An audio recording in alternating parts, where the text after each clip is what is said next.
7 cards, 5 betting rounds, your kids' college fund in the pot. This is 7 Card Stud, and I'm going to teach you how to play this challenging variant of poker. 7 Card Stud is a very traditional poker game.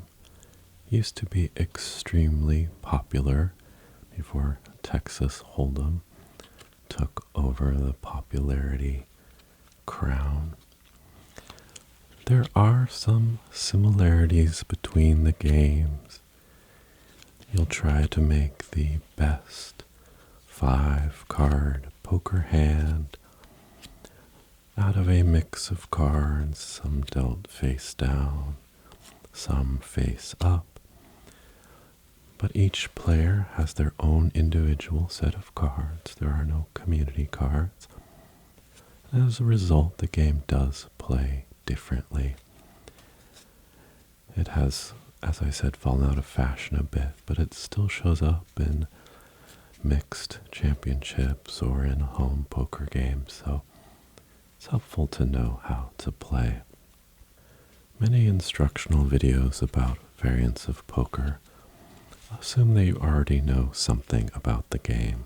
I already mentioned Texas Hold'em, but I'm going to start the very basics here, presuming that you know nothing about the game of poker. If you're an experienced player, this will probably seem overly basic, but I want to ensure people have a good understanding of the foundations of how to play 7-card stud. I'm going to go over the basic mechanics first, how the cards are dealt out, and the flow of play. Then we'll dive into how the betting works in 7-card stud. It's almost always played with a fixed limit, so I'll discuss what that means and how it works in the game. And you'll have a chance to see how a hand plays out. I'm not really going to dive into strategy. It's a big, complicated topic, and I will leave that for those more qualified. It's definitely a tricky game and worth gaining some awareness of strategy. What I'll do in this video is give you the fundamentals of how to play, so you'll know what's going on if you want to dive deeper. All right, let's dive into how the game is played. The objective of the game is to produce the best 5-card hand from the available 7 cards you've been dealt, or to win by getting all other players to fold so that only you remain. To begin with, in 7-card stud, there is an ante. Each player who wants to play the hand must put in the ante, and that value will be set by the house. Let's just say we're dealing out 3 hands here and everyone is anteed 1. I'm going to go into how antes and the betting work so we get a little bit deeper into the video. So once players have anteed, there will be the first deal. So each player is dealt 2 cards face down and 1 card face up. 2, 3, and then a second face down card for each player. And after 2 cards face down, we do 1 card face up. And this 3rd card is called the door card. And here we're at 3rd Street, you'll hear people say. And street just refers to the number of cards that have been dealt. We've dealt 3 cards. We're on 3rd Street. Now, we have our first of 5 betting rounds, provided players stay in the game for the duration. And in this first betting round, there is a mandatory bet called the bring in. We're not going to represent that here. We're just going to get some chips in the pot as if we'd had betting, just to focus on the flow of the game. So the player that must pay the bring in will be the lowest card showing. In this case, an 8. So the lowest door card will start the betting with a mandatory bet called the bring in. If the values are tied, the tie is broken by suit. Spades the highest, hearts next, diamonds after that, and clubs is the weakest suit for the tiebreaker on 3rd Street between the face-up door cards. So this player will have to bring in, we'll get some more bets in the pot. When that betting round is complete, we will deal 4th card. Gonna burn a card. The 4th card dealt face up. The next 3 cards will be face up. The last card dealt, the 7th, on 7th Street, face down. A pair of 10s. Alright, so after we have dealt this 4th card, we again have a round of betting. This time, however, and in all subsequent betting phases, the highest showing poker hand will lead off the betting. So it is not fixed by position. It's going to be based off of what cards are showing. And you'll see we have a pair, so this player would lead off the betting. It is a limit system, as I mentioned, so there's going to be constraints on the betting, but we're just going to say players have got more in the pot. Now for 5th Street, I will burn a card, deal another card face up to each player, and again, we have a round of betting.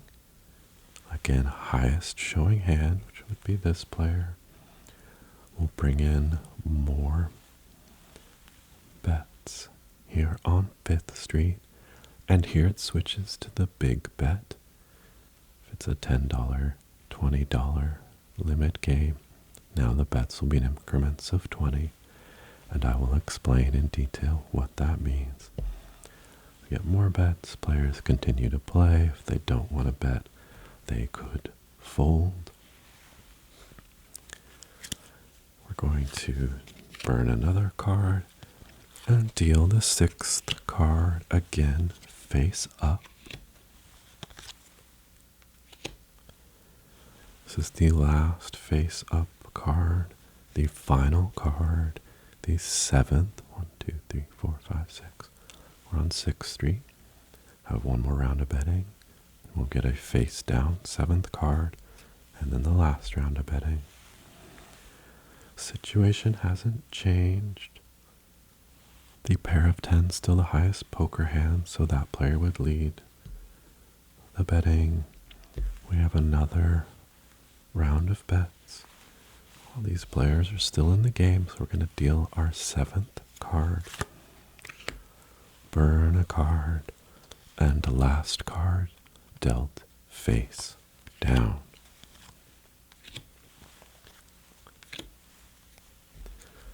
So at the start of the game, players will have reviewed what their hole cards were, hole cards being the face down ones, and now they will take a look at the final card that they've been dealt, and we will do the final round of betting.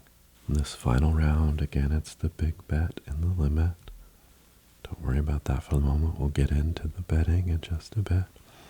But let's say everyone stays in the game, which is probably not realistic, but just for illustration purposes here.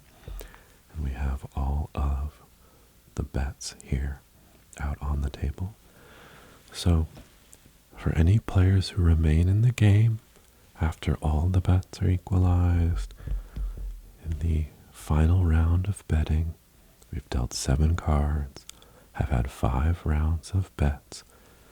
For players still in the game, we'll do the showdown, which is where hands are revealed and players will put forward their best 5-card hand, and whoever has the best poker hand will win the pot.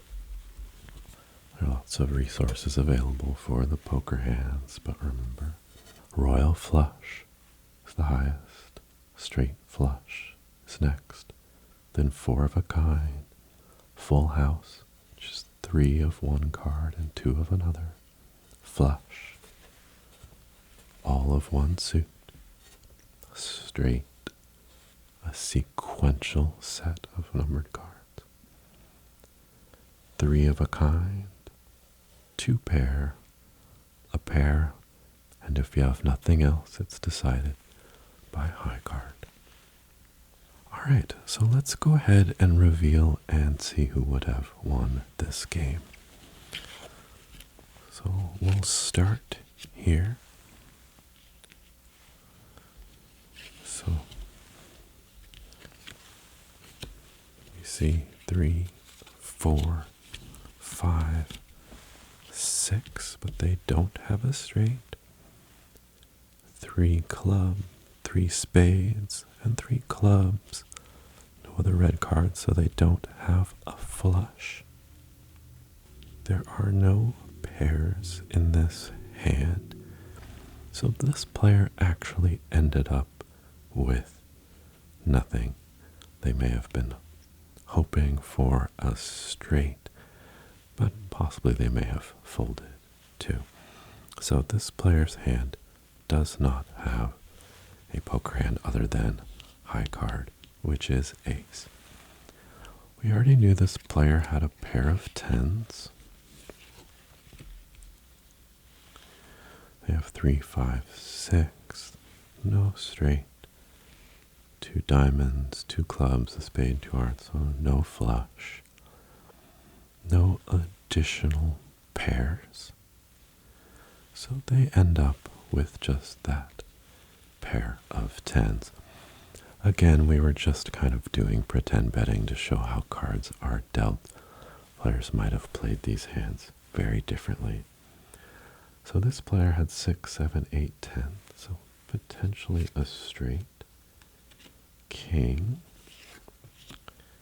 king, so a pair, and look at that. 3 hearts, 2 spades, so no flush, 6, 7, 8, 10, didn't get a straight, but they have a pair of kings, which already would have beat the pair of 10s, a pair of 8s for 2 pair. So they would have won this hand. That's their best 5-card hand from the 7. All right.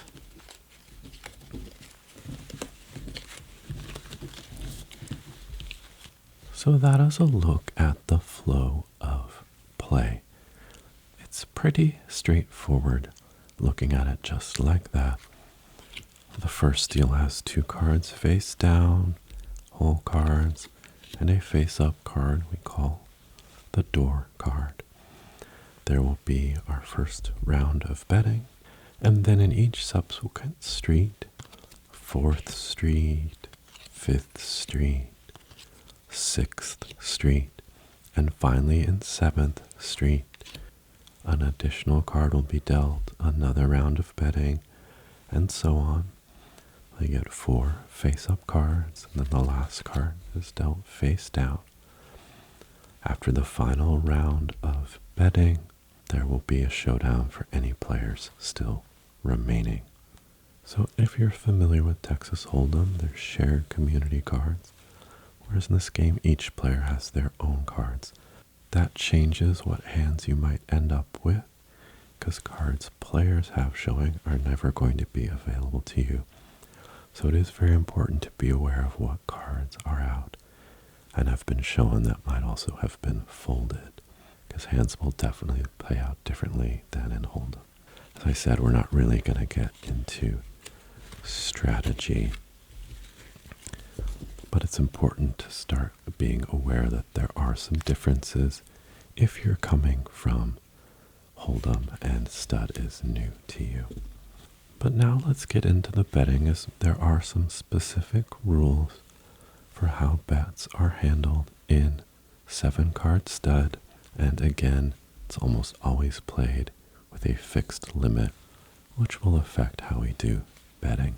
So as I said, I'm not going to presume you know the basics of poker betting in this video. So we're going to start from the very first steps and go over how does a betting round work in a game of poker? How do you know when it's done, when all the wagers are equal?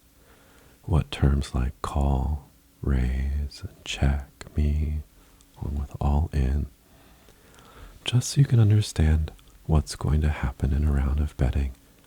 And then we'll look at it specifically in terms of a 7-card stud game. So this will be review for many of you, but let's just make sure we understand the fundamentals. Let's talk about the basics of betting in poker. This is going to be a very, very basic explanation, assuming you have no knowledge of how to bet. For an experienced player, this will all be review. But if you'd like to know what raise and call, check, those terms mean, that's what we'll cover. So if you think about poker, normally players going around the table and making bets on their cards, we're going to actually change the orientation of our play here. And I'm going to visualize it as those players sitting in a line, as I think this will allow you to visually see what is going on with their bets and how the mechanics work.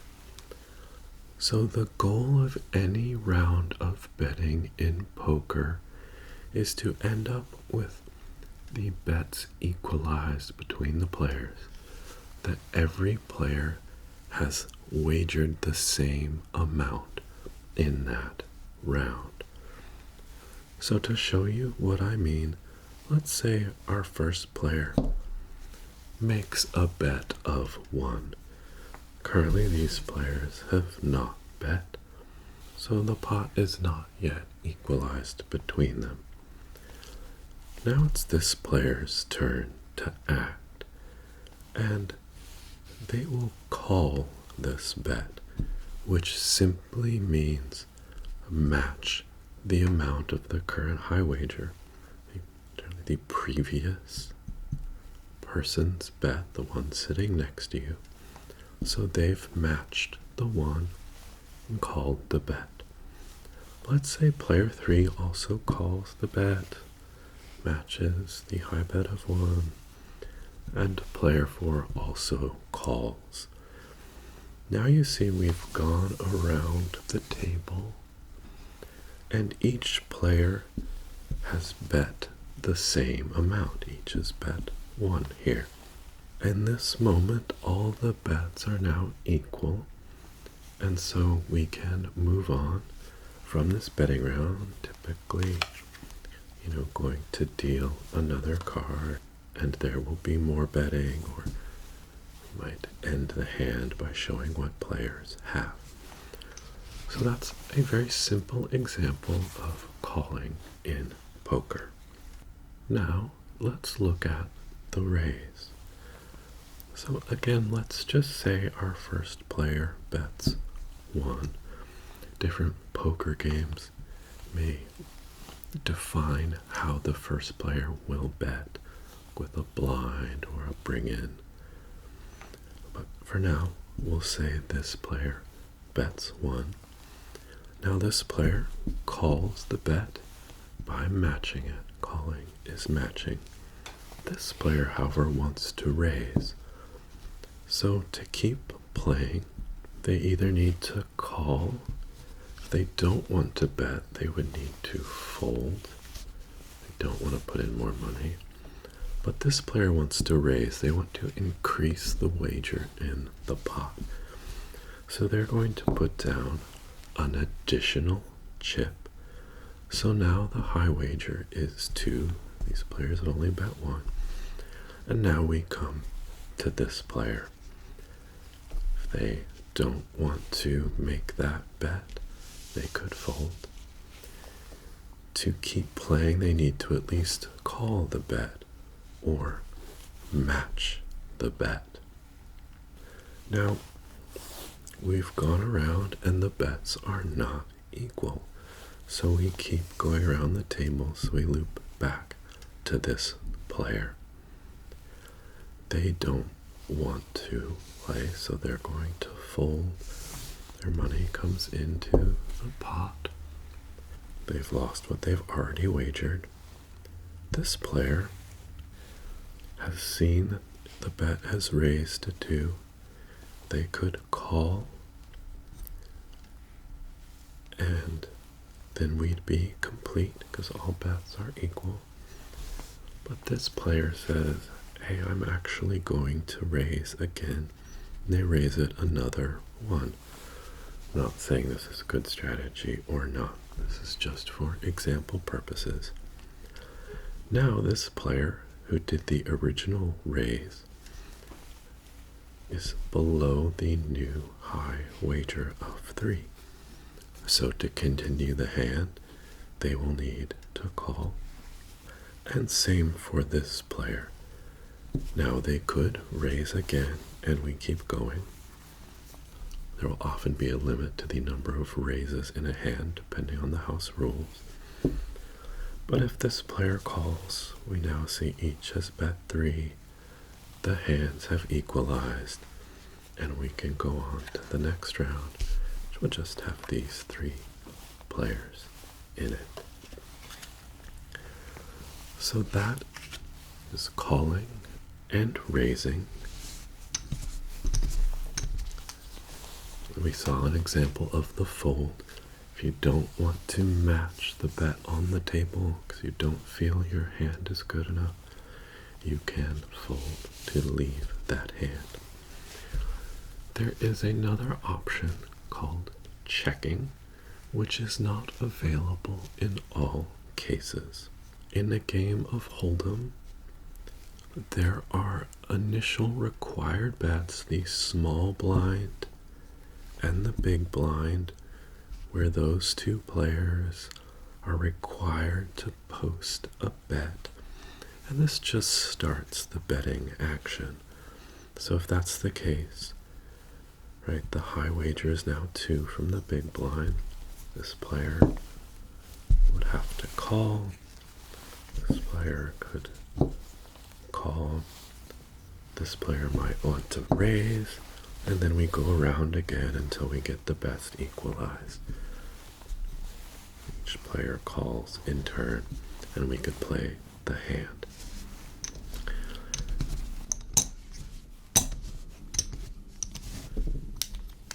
Now that small blind, big blind situation had required bets, and those typically happen in the first round of betting in a game of poker.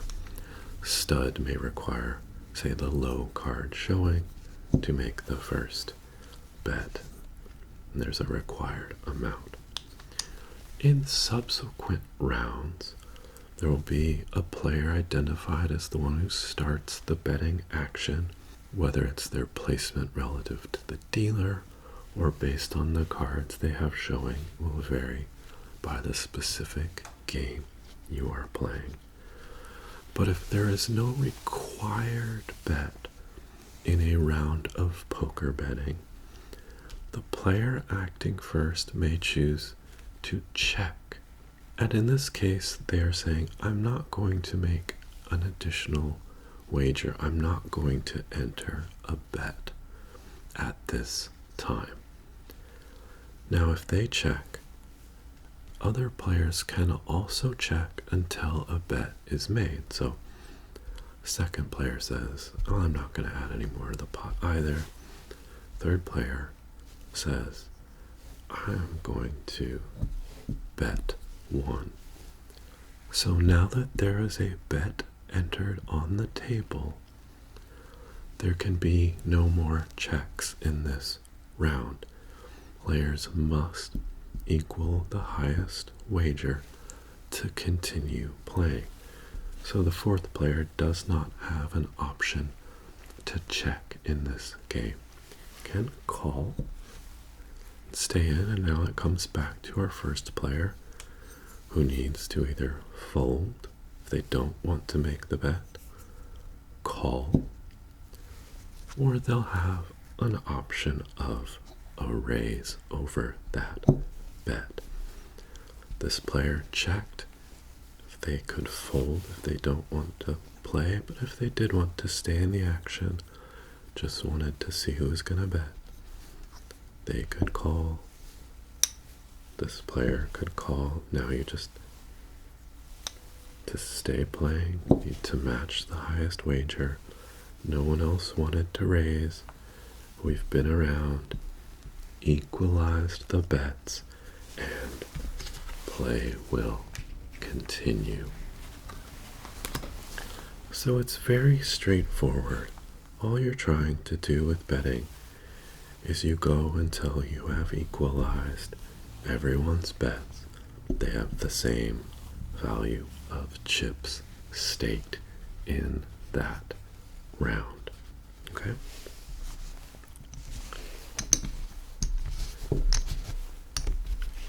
There is one other option. Let's get some bets down.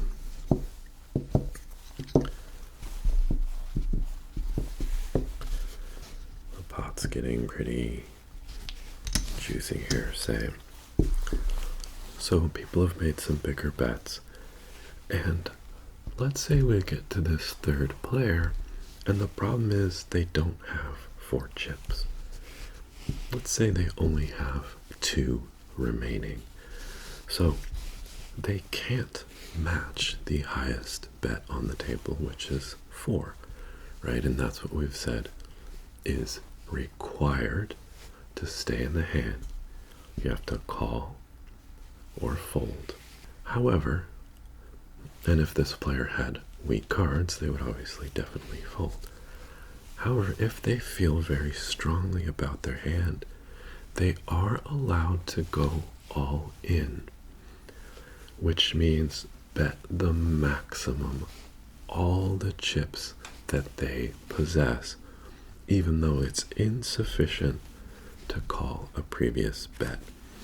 So this player only has 2, but they can say all in, and they can still play this hand. This fourth player still has to match the total on the table, so they would need to bet 4 to stay in the game. So this is a case where the pot in this round is not equal, which we said was the rule. But what happens is this player can only play for that amount, and you start building side pots among the players still in for values more than that. I won't go too deep there, but all in just is a bet you can make if you want to play, even though you can't match the wager on the table.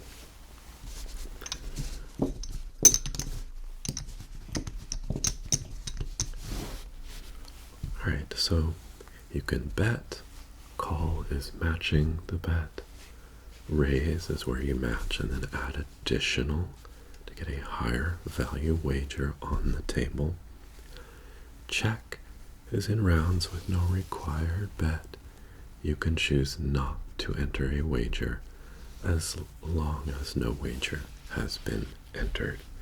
As soon as someone makes a wager, placing a bet, check is not an option, and players need to call or raise.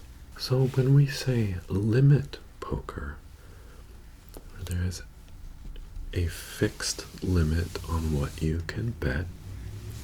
It works the same as I have just described. The only difference is the amount that you can bet and raise is defined by that limit. It is in fact mandatory. So let's just use an example of a $2 limit. In a $2 limit game, to enter a wager, it must be of the value of 2. This player cannot bet 1 in a $2 fixed limit game. They will need to bet 2. So this player to call is going to have to put in 2 to match the bet on the table. Now we've come to our third player. To call, they'd need to put in 2. But they want to raise. So the raise also has to be the $2 limit. So a raise of 2. This player can't raise 1. They can't raise 3. They have to raise according to the limit, which in this case is 2.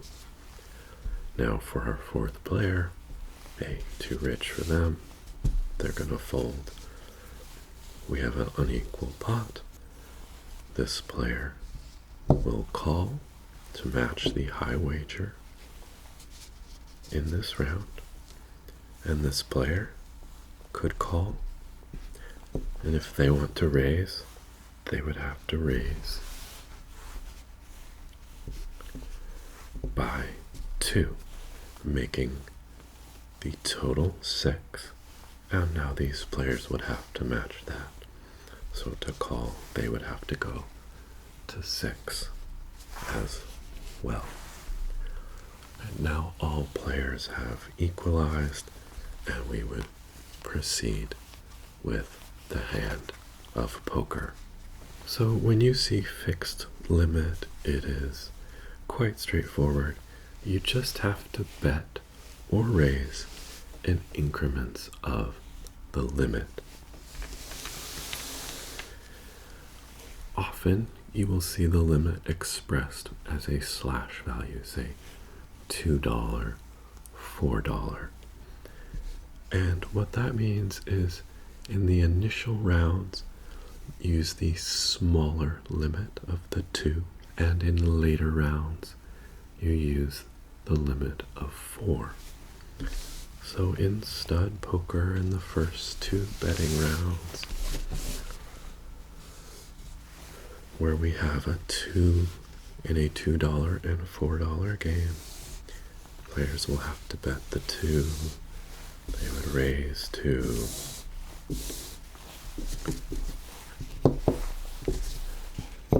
And everything would be in terms of that $2 limit. That would happen for the first 2 betting rounds.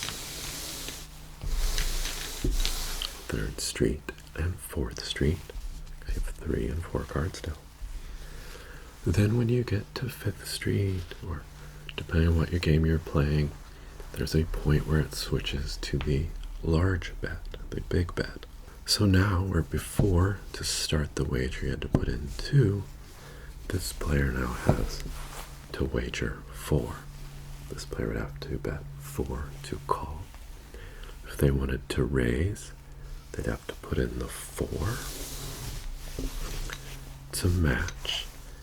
And then the raise has to be 4 as well, because that is our limit, bringing the total to 8. So that's the key element of a fixed limit game. With no limit, players can choose the amount that they bid. In fixed limit, it must be according to the value of the increment, whether that's the small bet or the big bet, depending on the round of poker.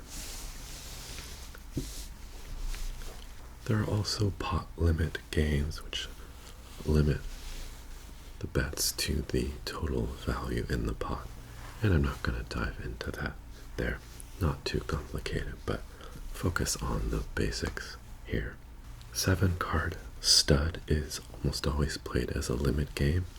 So let's dive into the details of how the bet mechanics work in 7-card stud.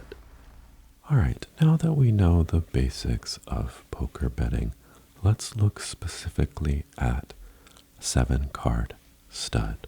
Now we have some different terms to worry about: the ante, the bring in, the small bet, and the big bet. And I'll explain each of these. And for the purposes of discussion and the examples, I'm going to say that we're going to be playing in a 10-20 fixed limit game. Means the small bet will be 10, the large bet will be 20. This is going to be set by the casino or the house, the game that you're playing with your friends. And these will be the defined values for bets and raises. In addition, there'll be an ante and a bring in. Ante is just what each player has to put into the pot up front to be dealt cards. Just get some money started in the game. And for the purposes of this, I'm going to say the ante is 1. It is common at maybe 5% of the large bet. Different house rules are going to have different values for what the ante is. Often they do half small bet for the bring in and half of that for the ante. It really depends on where you're playing, but it will be clearly established. For this game, we'll say the ante is 1. The bring in, which is just the first bet, and it is a required bet. I'll discuss that and how that works. The bring in will be 5. The small bet, 10, and the large bet, 20. So 2 of these blue chips will be the $20 big bet, the $10 small bet, $5 bring-in bet, and a $1 ante.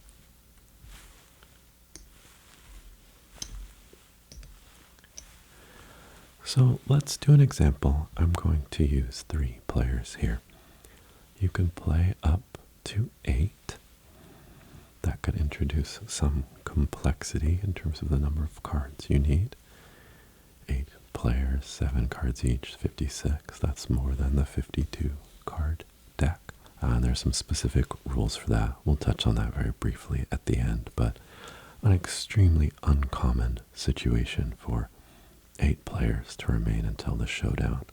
Very unlikely. But let's assume 3 players, they each ante their $1. So that just gives us some money in the pot to start off with.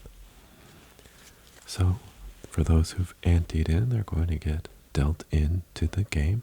It's the prerequisite to start. And so they'll get 2 cards face down and 1 card face up. Alright, so here we are on 3rd Street, the face up door cards showing. And as I mentioned, betting will start with the lowest card. 3rd Street, we look at the lowest door card value.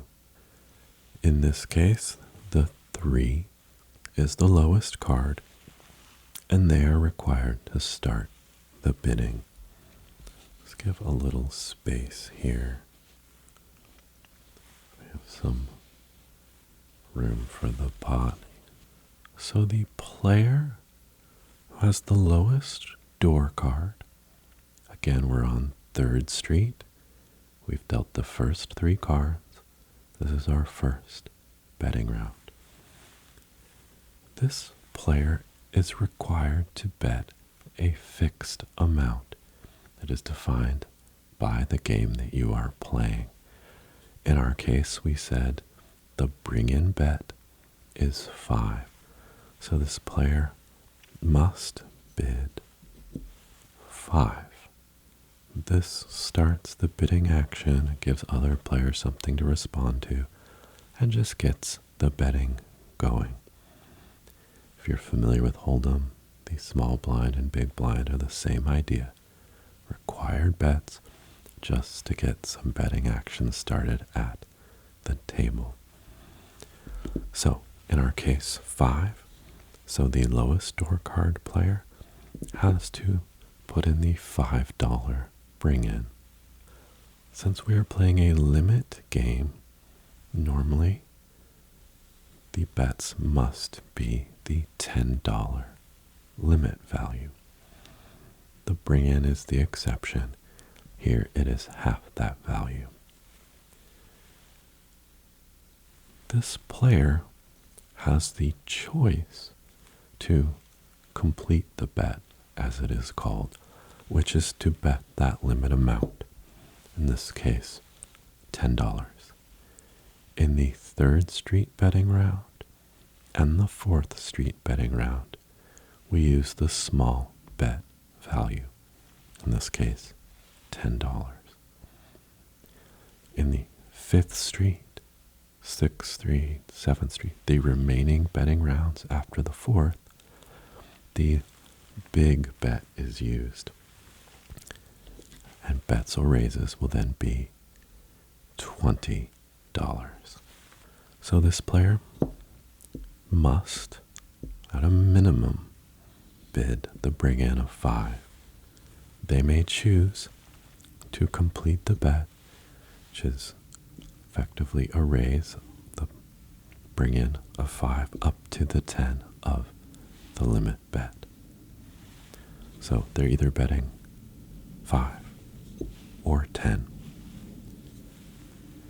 Generally, people will encourage you to only do the bring in and not do this, but you may if you wish. All right, so the bring in has put in the $5. Now this player can call, match it with 5, or they can complete the bet, which means raise it up to the limit amount of $10. Right, so this is effectively 5, this will be 5 with a $5 raise. We call that completing the bet here. They are just entering the limit bet of 10. It is their choice. Call or complete the bet, which is effectively a raise. But now we are at the limit, and subsequent players would have to call that amount. If this player calls the bring in, this player now has the choice to complete the bet. Again, many will advise you not to call the bring in. If you're going to bet, go ahead and bet the limit value. Complete the bet. All right, so they bet 5, they completed the bet, and have bet 10. This player has an ace showing, could be strong. They will call. We have 3 players now. We've come back around. The high wager is now 10. This player must at least match it, so they could call. Now each player has wagered the same amount, 10, and we can move on to the next deal. All right, so I'll burn a card. We'll deal 4th Street, will be face up.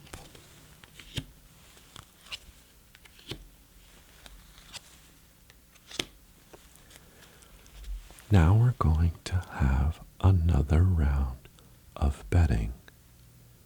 In the first round of betting, the player with the lowest showing card, the lowest door card, bet first. they had to make the bring-in bet. Now, and for all of these subsequent betting rounds in 7-card stud, the player with the strongest visible poker hand starts the betting. So it could change with each deal of a card. In this case, there is no showing poker hand other than high card. This ace is the high card, and this player will start the betting. The bring-in bet is only required in that first betting round on 3rd Street. This player has the option to check if they don't want to make an initial wager, or they can bet $10, because that is our current limit. They can only bet 10. This player can call with 10, matching their bet. And I'm not playing these hands, just doing betting examples, so you might be very concerned about the nature of the bets that I'm making, but I'm just doing this blind. The choices may not match the cards, so we haven't even looked at them. But I just want to give you a sense of how the game is played, without diving too much into what is being played how. So they've called the bet. This player wants to raise, so they put in the 10, and then to raise, it must be the limit amount, which we're on 4th Street. That will be $10. Next betting round, we'll be using the big bet of 20. So bids must be 20 and raises 20. So this player has raised to 20. For now, we'll go ahead and call. They call as well. So each player has 20. We can move on. Let's burn a card. Deal another face-up card. King of spades, 6 of hearts, and a 5 of clubs. So now we're on 5th Street, 5 cards dealt. Highest hand, the ace high, so this player will start our betting. They're going to bet 20. We're using the big bet, so it needs to be 20. And at this point, this player is going to decide to fold. They don't want to keep betting money on their hand. So they will fold and leave this hand. So now this player, they're going to call this bet, the big bet of 20, they'll call by putting in 20 as well to match. If they wanted to raise, would need to be these 2 chips, 20. The raise increment is also 20 in this round, but we'll just say they're going to call. Bets are equalized between the two, and we can deal the next card. Okay. Burn a card. That player's out. Deal our 6th card. Face up. Pair of kings there. A 4 here. Now we're on 6th Street. The highest poker hand starts the bidding. Since now we have pairs here, this player will start the betting. We use the big bet, so they'll bet 20. This player here can call, adding 20 as well, so they are equal, and we will move on. So that's 6 cards dealt. We've had 4 rounds of betting. This is going to take us the 7th and final card and potentially a showdown to see who has the best hand. So again, we'll burn a card, and the 7th card dealt face down. And the hand situation is the same. That face down card, we're not going to see any change in who has the best hand. So the bet is still here with this pair of kings. So this player will open the betting. 20. This player is feeling good about their cards. They're going to bet 20 and will raise by 20, making the total 40. This player needs to at least match that. So they will call, making both players' wagers 40. They are equal. Now, one thing I haven't mentioned so far is that most house rules are going to put a limit on the number of raises that can happen in any given betting phase. Typically, at many casinos, it will be a bet and a maximum of 3 raises. Sometimes it's 4 raises, so you do need to be aware of the house rules on that. So players can't just keep betting the limit but raising the pot larger and larger. There is a cap on that action. However, some casinos, some sets of house rules may allow for unlimited raises when the play is heads up, meaning like in our case, there's only 2 players left in the game and they are going head to head. So some casinos may then allow unlimited raises.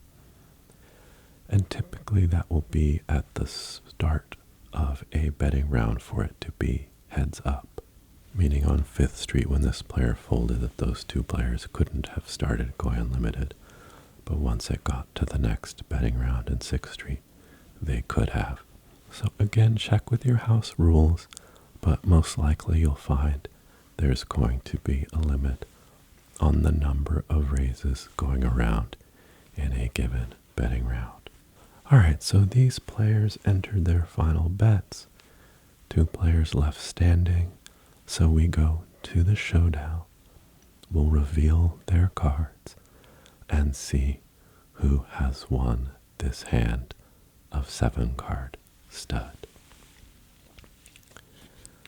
Alright, so we have a 2 of diamonds there, a 10, and a 3. Here we have a 5, as well as a 4 and a 5. So let's take a look here. We have 2 diamonds, 2 hearts, 2 clubs, no flush, 2, 3, 6, 6, 10, no straight. We do have that pair of kings that we saw showing, and there are no other pairs. So this player's best poker hand is the pair of kings. And let's have a look at this player. Alright, so we've got some 5s and 4s. So 4, 5, 9, no straight, 3 diamonds, 2 hearts, no flush, but we see 2 4s and 3 5s. this player has a full house. Fives full of fours, three fives, two fours, an extremely strong poker hand, and this player would win the pot. A full house would only lose to four of a kind, a straight flush, so a straight of cards all of the same suit, or a royal flush. Again, a straight, all of the same suit, but 10, jack, queen, king, ace. Alright, so pretty strong hand, hard to beat, and a win for this player. Alright, so there you have a hand of 7 card stud. So that is how the rounds of betting are handled in 7 card stud. And I find it helpful to try to break these things down into components because there's a few special rules, like on 3rd Street you do the bring in when the small bet switches to the big bet, that I like to break it down by phase of the game. You can concentrate on just the things that happen in that particular phase. It's not too complicated of a game, and I bet you'll pick it up pretty quickly, but I prepared this little outline that splits up the phases, and I'll put this text in the description in case you find it helpful to think of it this way. We start with the ante compulsory bet in our game, $1. Then we do the first deal where we get 3 cards down, 2 face down, 1 face up, which is the door card. This is 3rd Street, 3 cards are dealt. We'll use the bring in and the small bet, and play starts with the low card showing. 4th Street, we deal 1 card face up. The first bet is to the best poker hand, and we use the small bet. There is a special case exception here that I'm going to walk through next, just so you're aware of it. 5th Street, pretty similar story, 1 card face up. Highest hand showing starts the betting, and we use the big bet. Same with 6th Street. Then 7th Street, we deal that last card face down. Highest showing hand will be the same as 6th Street, since the last card is face down. We'll start the betting, and again use the big bet. Then, if after that final round of betting, there are at least 2 players still in play who haven't folded, there will be the showdown where cards are revealed. Perhaps this is useful to you. Break it into those segments where you only have to worry about the specific actions in a given street, if you will, and kind of break the game down logically that way. Now I want to look at a little bit of a special case that can come up as you go around. So it's another chance to kind of go through the flow here and see maybe a little quirk of the game. All right. Okay, so let's look at a specific rule that I didn't touch the first time around, and this will let us see another round of play as well. So again, let's ante in for 3 players, starting off to get some money in the pot. 1 card.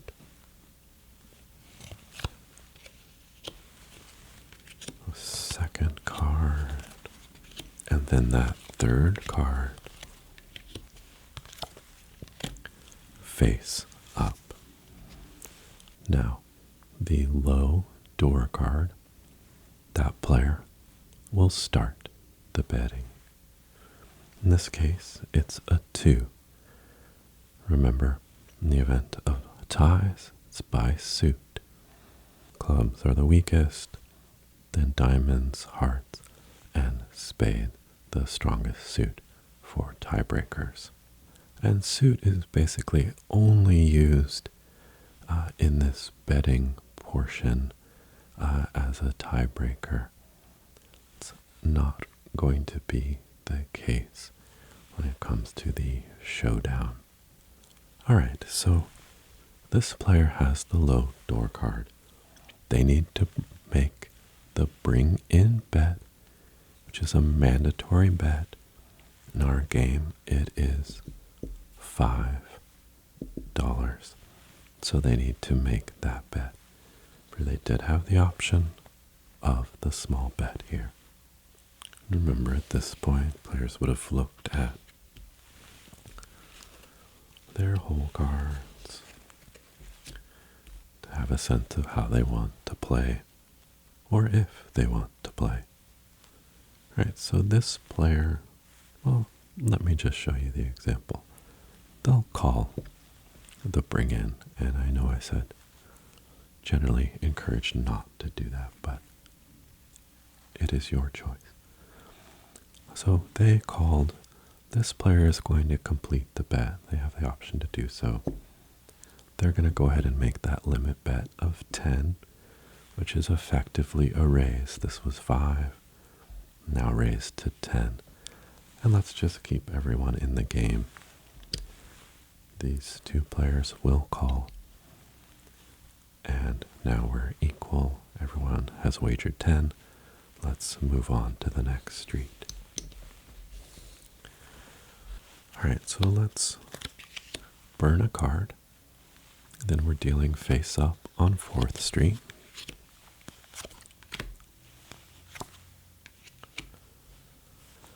Alright, so now we see pairs for this player. This is ace high, queen high. So in 4th Street, the betting starts with the high poker hand, and that continues for all remaining rounds of betting. So this player has a pair of 2s showing. That's the highest hand. They're going to start the betting in this round. Now, with a fixed limit game, 3rd Street and 4th Street, our first 2 betting rounds of the game, you have to make the limit bet, which for those 2 rounds is the small bet, the smaller of the 2 limit bets. We're playing a 10-20 game, so that value is 10. So this player has to bet 10, except they have a pair showing. If you have a pair showing on 4th Street, they're allowed to bet the big bet. So instead of what would normally be the 10, they are allowed to bet 20. Maybe they feel very good about their hand status. They chose to make the small bet as they normally would, and if there was no pair showing would be required. The other player could still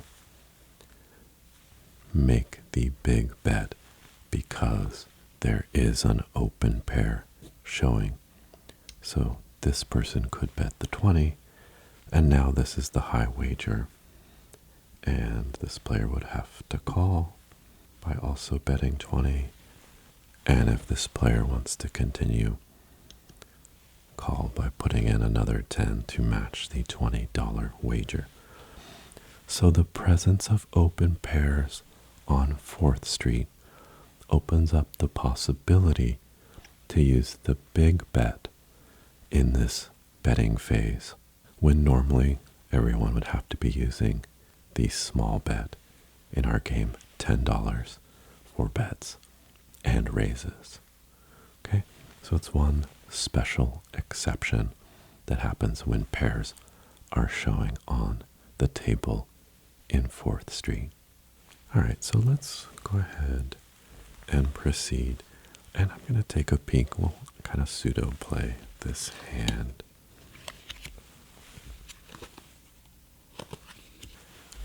All right, so We'll burn a card.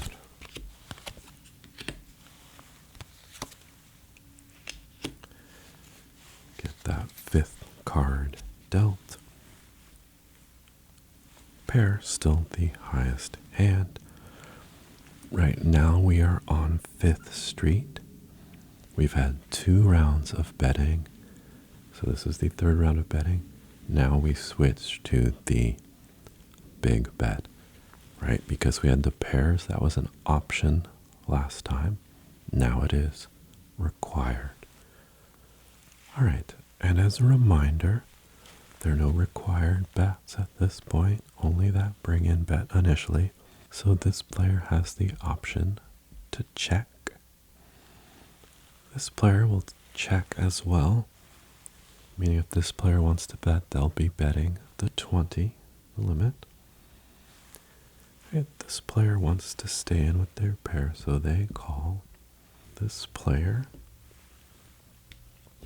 bet the 20, and they're going to raise, so that's an additional 20 because we've switched to the big bet part of the limit. And again, I'm not necessarily playing great strategy here, we're just doing our example. All right, so this player will match and raise again by 20. This player says, it's getting a little rich, I'm going to fold. And this player will call. Right now they're both in for 60. All right. So these players still in. Burn a card. Face up. 8 and a 5. This player has the option to check, but they'll make the bid of 20. This player bids 20 and raises 20 for a total of 40. This player will call. We've equaled the bets, and we will deal the final card. All right, so we burn a card, and then last card is dealt face down. Okay.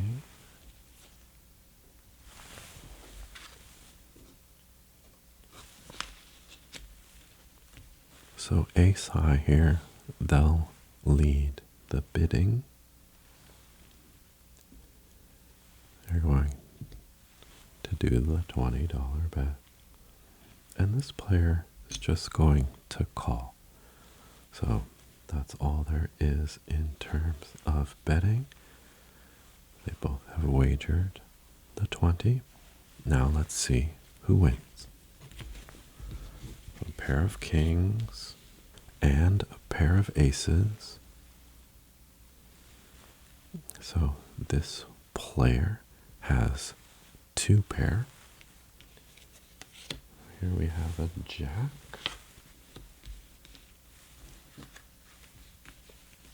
Let's take a look here. 2 spades, 2 clubs, 2 diamonds, 3, 5, 10. So 2 threes and 2 tens. Also 2 pair. However, for the high pair, the aces is going to break the tie in these 2 hands, and the pot will go to this player. Alright, so with an ace high 2 pair, very good, ace and king, beating the 10 and 3, we have a winner. Alright, so that is how 7 card stud is played.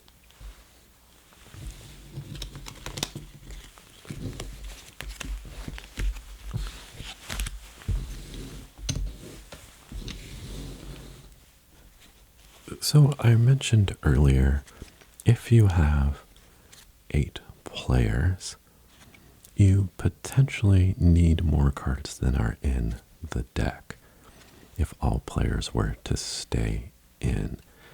Now that's a pretty unlikely scenario. And there are different ways to handle this situation.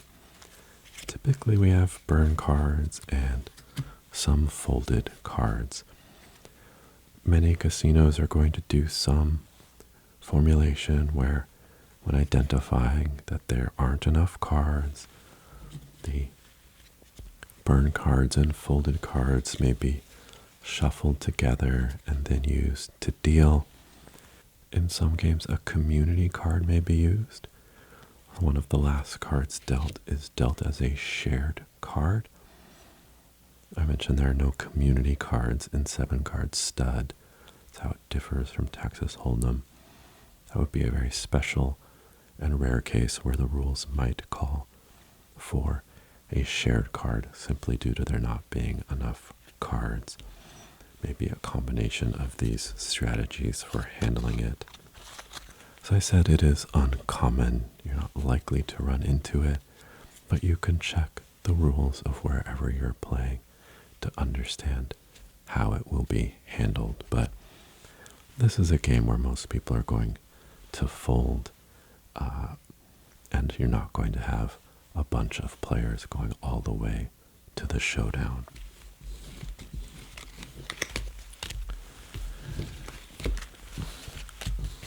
And on the nature of the game, as I mentioned, I'm not really getting into strategy, but 7-card stud is a difficult game.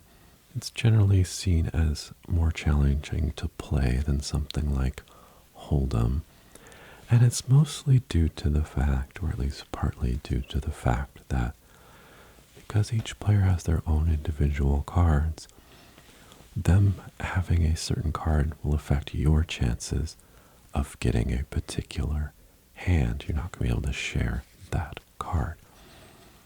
So how hands can form and the odds of winning are going to be different than in a variant of poker like Texas Hold'em. Now, if you're coming to the table fresh, then don't have to worry about that as much. But if you're used to playing a game like Texas Hold'em, where maybe starting with pocket aces, 2 aces in your whole cards, might strongly favor you to win, instead you might still be favored to win, but the odds are much narrower. You're not as likely to win in that scenario as if you were playing Texas Hold'em. So I just want to call that out as a bit of a gotcha. 7-card stud requires a lot of attention to be successful. So you need to keep track of what cards are visible, as to how those might affect your hand, how those might affect what another player may be able to get. And you also have to factor in what are called dead cards. Cards where you might have seen what was in a player's hand, but they then folded, and those are no longer visible. But players will know that they were there, and that will affect the odds on the table. So it's super important that you're maintaining a close eye on what cards are shown in the course of the game. So I know some of us, our attention spans are not what they used to be.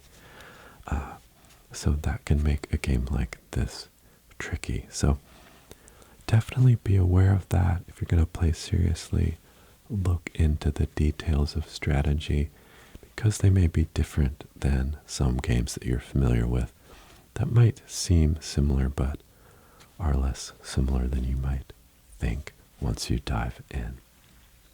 Because if you look into the game further, you might hear a number of terms.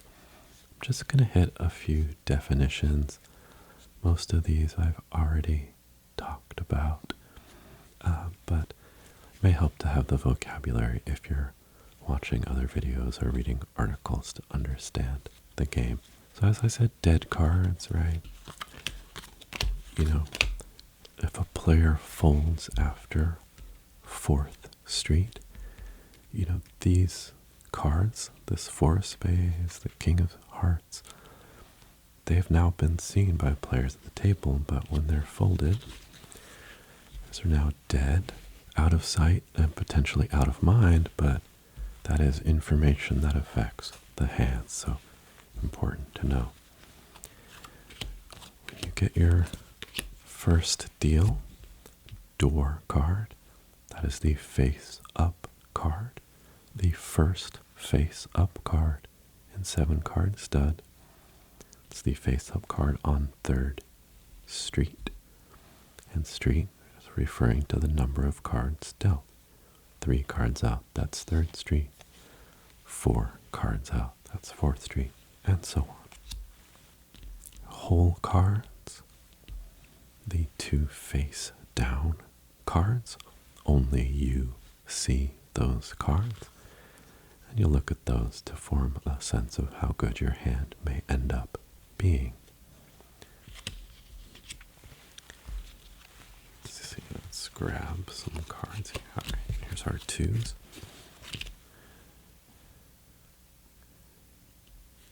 Might often hear these called a pocket pair. If we have 2 of the same card, pocket aces, you'll hear a lot. In stud, it can also be called wired. So you would have here 2 cards face down, your door card face up. They call this a wired pair. The hand was dealt a little bit differently. These 2. Then you have this face up 2, but here you have a pair, one coming from your face down cards. Call this a split pair. It's split between your whole cards and that door card. And we've gone over terms around betting in 7-card stud, but remember, when we have a fixed limit game, the limit mandates what value you use when making a bet or making a raise. Our example, we were doing a 10-20 game. The small bet was at 10, the big bet was at 20. So in the first 2 betting rounds, this happens on 3rd Street and 4th Street. So there's been 3 cards dealt. After there's been 4 cards dealt, you use the smaller of those 2 amounts to make a bet. So you would bet $10 if you were starting. To call that would need 10. To raise happens in an increment of 10. Remember, you can't raise 20 and you can't raise 5. You need to use that limit amount of 10. And then that switches from 5th Street on. So when there are 5 cards dealt, 6 cards dealt, and 7 cards dealt, now you have to use that big value increment. So the bet would be 20. To call that 20. If you wanted to raise, you'd add 20 on top. To call 20 again to do another raise would be 20 on top of that. And those raises may be capped, say 3 per betting phase. And this just puts limits on the total number of chips that could be in the pot. We talked about heads up, which was when only 2 players are left playing against each other. In that case, raises might become unlimited, depending on house rules. 2 other key betting terms in 7-card stud are the ante. In our example, $1. This was how much a player must put in before any cards are dealt. And players who ante up, they'll get dealt cards. Once cards are dealt, right, there will be 2 face down and 1 face up for each player who anteed. The player with the lowest value door card, that 3rd card, the face up card, they must do the mandatory bet. That starts the betting action In our game, it was 5. It will be set by the house rules where you're playing. They must make that bring in bet.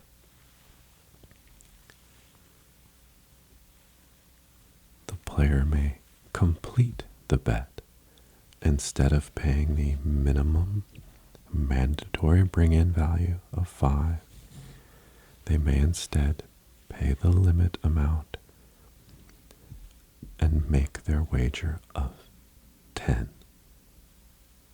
Effectively, the $5 bring in plus a $5 raise up to the limit amount of 10.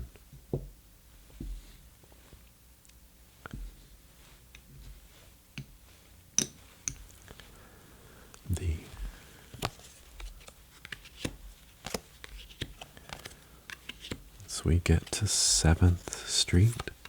We have 7 cards out, 2 face down, 4 face up, 1 face down. If at least 2 players are still in the game, they've done the betting, equaled their wagers, we have the showdown. That's when hands are revealed and a winner is determined.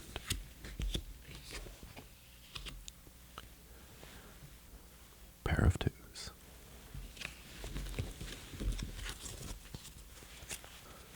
Burned cards.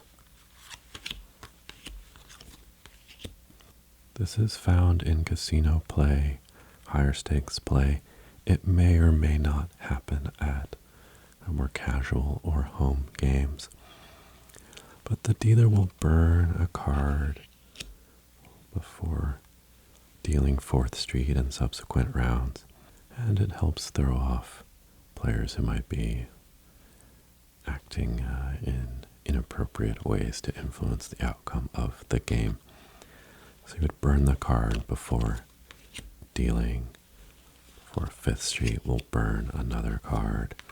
It's just a card that the dealer basically takes out of play for that hand of poker.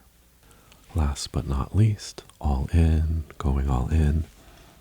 This is when you put in all of the chips that you have.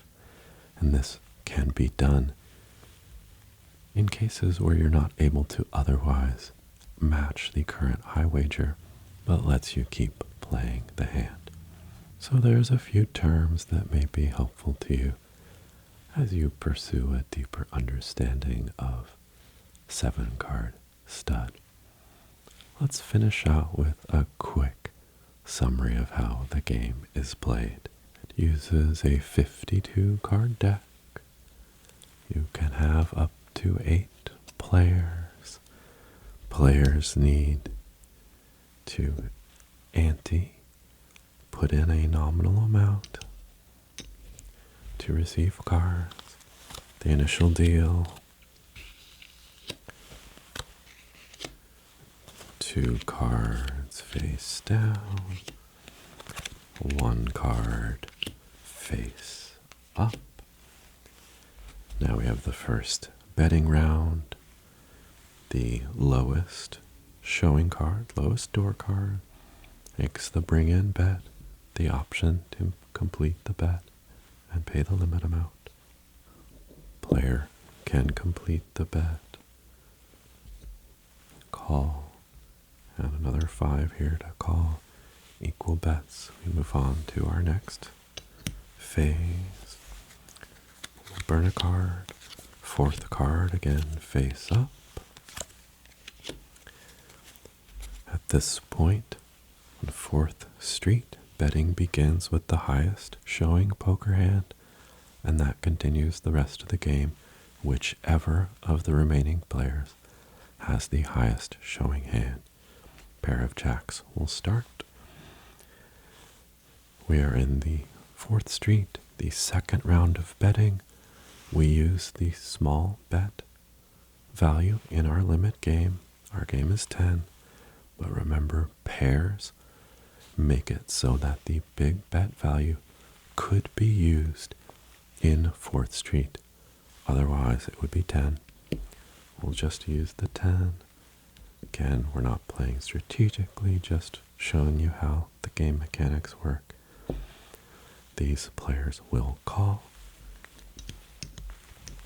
We can deal another card, burn a card, fifth card face up. Another round of betting. Now we switch to using the big bet amount in our game 20 for all bets and raises. Pair of jacks. We're still the high card here. Call. For giggles, this player will raise. It must be in $20 increment. This player will call. This player will call. All bets are equal. Alright, let's deal our sixth card. So we burn. Last face up card.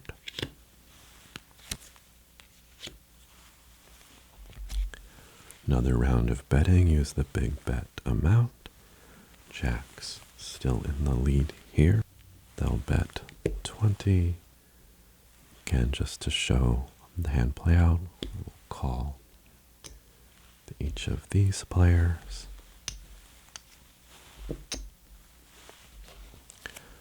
Which will bring us to 7th Street. We're going to deal the 7th card.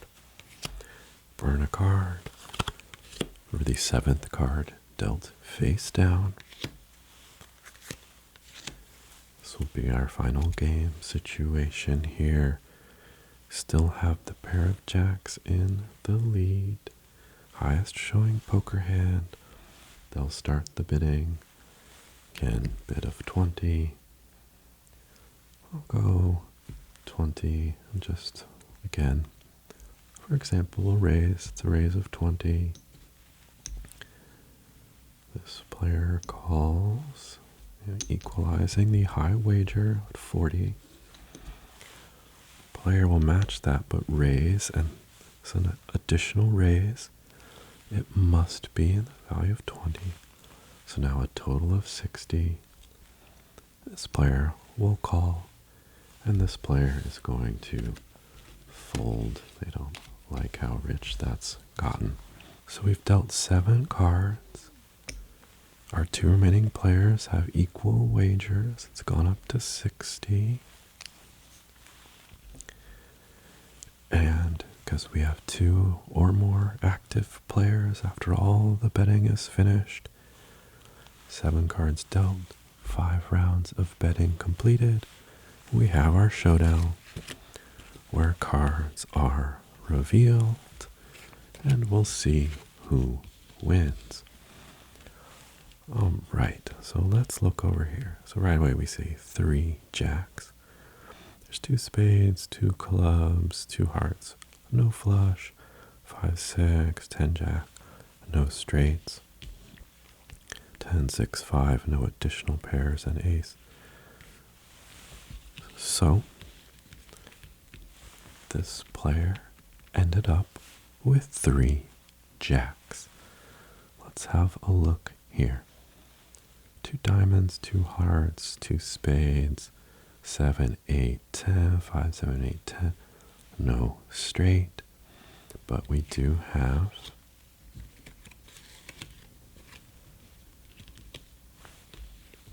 down a bit. We do have 2 sevens, 10, 8, king, queen, 5. So they have 2 sevens, a pair of sevens, beaten by 3 of a kind, 3 jacks over here. And we have our winner in this hand of 7 card stud. So that is how the game is played. Hopefully you understand now how the cards are dealt, how the betting works, how a game of fixed limit betting works.